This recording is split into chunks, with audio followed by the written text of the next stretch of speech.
Hello friend, welcome my YouTube channel. आज हम लोग पढ़ेंगे क्लास 10 का मैथ प्रश्नावली 3.2।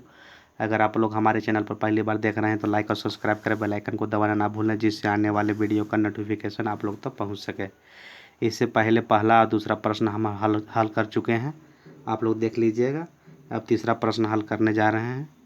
तो तीसरा प्रश्न क्या है देख लीजिए।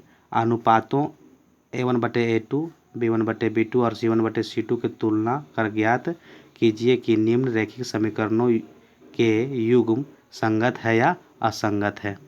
इसमें सिर्फ संगत या असंगत बताना है। तो हम लोग इससे पहले पढ़ चुके हैं इसका नियम कि जब समीकरणों का कम से कम एक हल हो, जब समीकरणों का कम से कम एक हल हो तो संगत कहेंगे, और जब समीकरणों का कोई हल नहीं हो तो उसे क्या कहेंगे, असंगत कहेंगे। एक बार फिर से सुन लीजिए। जब समीकरणों का कम से कम एक हल हो तो संगत कहेंगे, और जब समीकरणों का कोई हल नहीं हो तो क्या कहेंगे, असंगत कहेंगे। तो यहाँ पर हम देख ले हैं असंगत है कि असंगत है, इसको खाली सिर्फ बताना है। पहले हल करते हैं। ये हो गया क्या, A1 हो गया। A1 कितना है, 3 है। अब B1 कितना दिया हुआ है, 2 है। B1 2 है और C1 दिया हुआ कितना,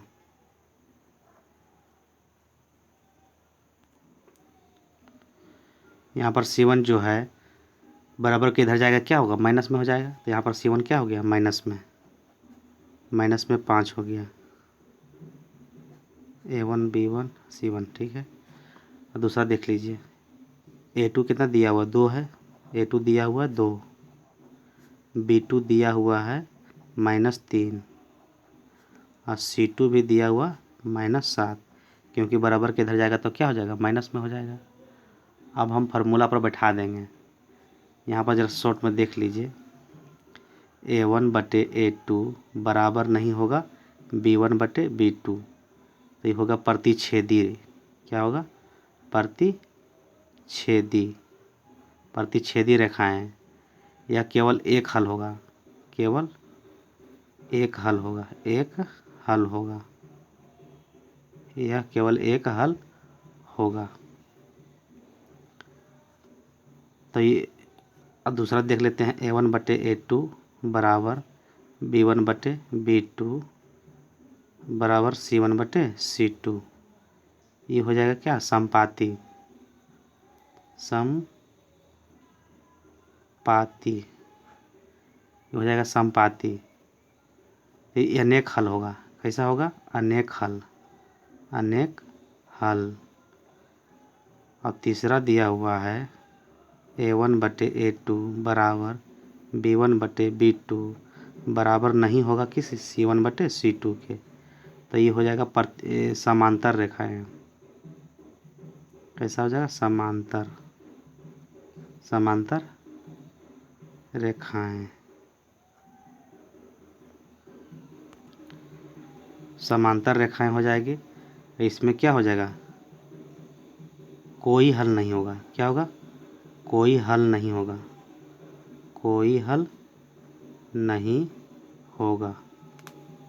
अब साइड में लिख दिए हैं, कोई हल नहीं होगा। तो ध्यान दीजिएगा। अब इस फार्मूला पर हम लोग बैठाते हैं। A1/A2, A1 की जगह कितना लिखेंगे, 3। अब A2 जगह लिखेंगे 2। और दूसरा है B1/B2, B1 की जगह 2 और B2 जगह में -3 दिया हुआ। तो यहीं पर देख रहे हैं कि A1/A2 3/2 आया है और B1/B2 आया 2/3, बराबर नहीं है। तो C1/C2 के लिखने की ज़रूरत ही नहीं पड़ेगा, यहाँ नहीं लिखेंगे तो भी चलेगा। तो यहाँ आप लोग समझाने के लिए लिख दिए हैं कि आगे कहिएगा कि A1/A2 B1/B2 C1/C2 कहाँ गायब कर दिए हैं, C1/C2। तो इसलिए आप लोग को दिखाने के लिए लिख दिए हैं, लेकिन नहीं लिखिएगा तो भी चलेगा, कोई दिक्कत नहीं। यहीं पर से पता चल रहा है कि A1/A2 बराबर B1/B2 और A1/A2 और B1/B2 जो है बराबर नहीं है, तो लिखने की ज़रूरत ही नहीं पड़ेगा।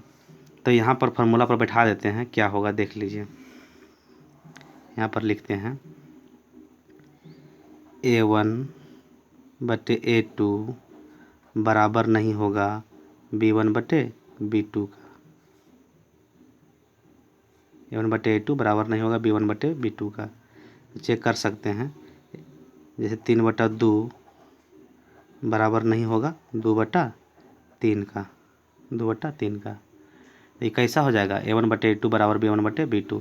प्रतिच्छेदी रेखाएं होगी, इसमें केवल एक हल होगा। तो हम लोग पहले बता चुके हैं कि जब समीकरण का एक कम से कम एक हल होगा तो कैसा होगा? संगत होगा। तो यहाँ पर लिख लेंगे अतः समीकरणों का युग्म संगत होगा। अतः समीकरणों का युग्म संगत होगा। कैसा होगा? संगत होगा। समीकरणों का युग्म क्या होगा? संगत होगा। अब हम दूसरा प्रश्न हल करेंगे, उसी तरह से लिखेंगे A1 बराबर 2, B1 बराबर -3। C1 को लिखते नहीं क्योंकि बराबर नहीं होगा। A2 बराबर 4, B2 बराबर -6 दिया हुआ। यहाँ पर लिख लेते हैं, यही C1 भी लिख लेते हैं ताकि ठीक रहे। 8/9 80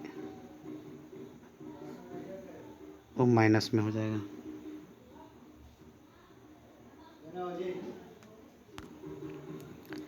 अब यहाँ पर दिया हुआ माइनस में अब बैठाते हैं A1/A2, तो 2/4 लिखते हैं।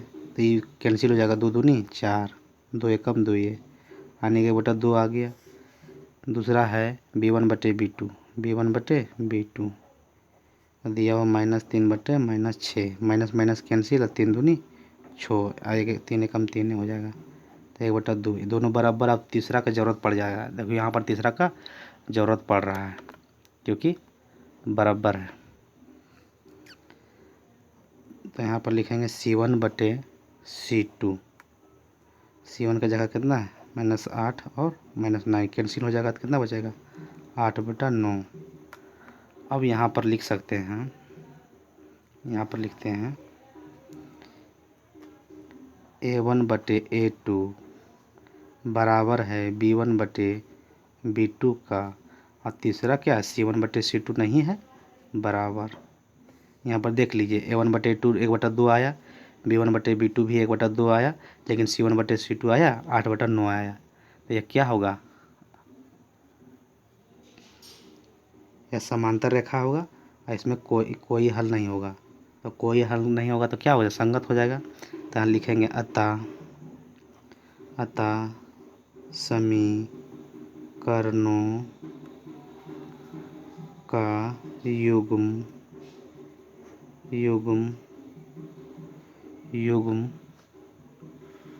समीकरणों का युग्म असंगत लिखोगे, असंगत होगा। यही होगा इसका आंसर।